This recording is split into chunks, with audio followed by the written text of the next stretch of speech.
I most vividly remember The Wizard of Oz, and that's been my favorite movie for most of my life, and I was obsessed with it, and I watched it over and over and over again. I wanted to be Dorothy for many years of my life, until I was about 6. I would wear my hair in the pigtails, and I think my grandmother made the costume, the little gingham checked jumper, and I had ruby slippers, and I made my mom call me Dorothy. I wouldn't answer her or listen to her if she called me Megan, because that wasn't my name, for about a year, from 5 to 6.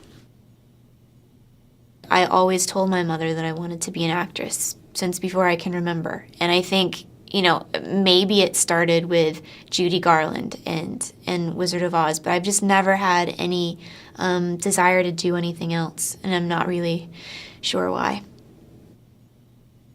I was a swimmer when I was a kid. I was on a swim team a competitive team, from the time I was 5 until I was 14. And I used to compete in state championships, and I thought that's what I was going to be. I have a pretty strong butterfly. Still. Yeah, I'm much slower than I used to be, which is very sad. But it's still decent. My form is there, the speed is gone. The first legitimate thing I booked was a straight-to-DVD film with Mary-Kate and Ashley Olsen called Holiday in the Sun. I think my character's name was Brianna, if I remember, and she was a mean girl. She was the spoiled, rich, nasty, sort of alpha female that picked on the nice, sweet, blonde Olsen twins.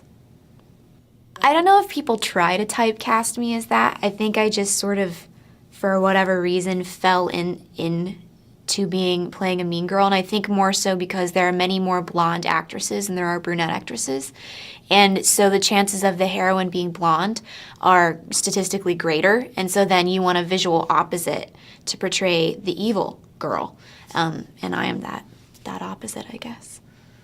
Growing up when I was little, I liked X-Men because my older sister collected X-Men comics, and then when I got to be about 11 and 12, I discovered one called Gen 13. It's basically an offshoot from X-Men, and it's these 3 girls and a guy who's sort of like in and out of the team, and they're superheroes. And there's a little spunky one called Roxy, and I just sort of liked. I named my bird after Roxy, actually. I was a cheerleader for less than a year, for like one basketball season when I was in high school. I think more so because it got me out of the house. I was always grounded, and engaging in an extracurricular activity was deemed okay by my parents, and so then I could actually leave my room to go do something, get some fresh air, be outside. And I think that's really probably the main reason I did it. But I was not good at it. It was terrible. I'm also just not built for it. I'm too, I don't know, gangly or waif-like or something. You have to be really strong. I think women are harder on everything than men are.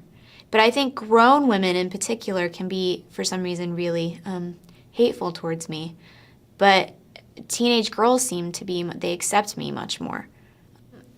When I get tattoos, I don't necessarily think them out. I don't put a lot of thought into them the way some people do. There's sort of more impulsive purchases. I got that after I completed the first Transformers. I got the Marilyn Monroe tattoo. And I don't know, I've always liked her, and like I said, been intrigued by her because she created a character that she lived behind. So she was always playing a character within a character in all of her movies, which I think is, the psychology behind that is very interesting. I didn't want to be literal. I didn't want to put someone on my arm that I wanted to emulate, like Ava or someone, or Liz or whoever. Yeah, it could have been Liz. Maybe I'll get them around. I'll get like a flower of famous faces on my arm.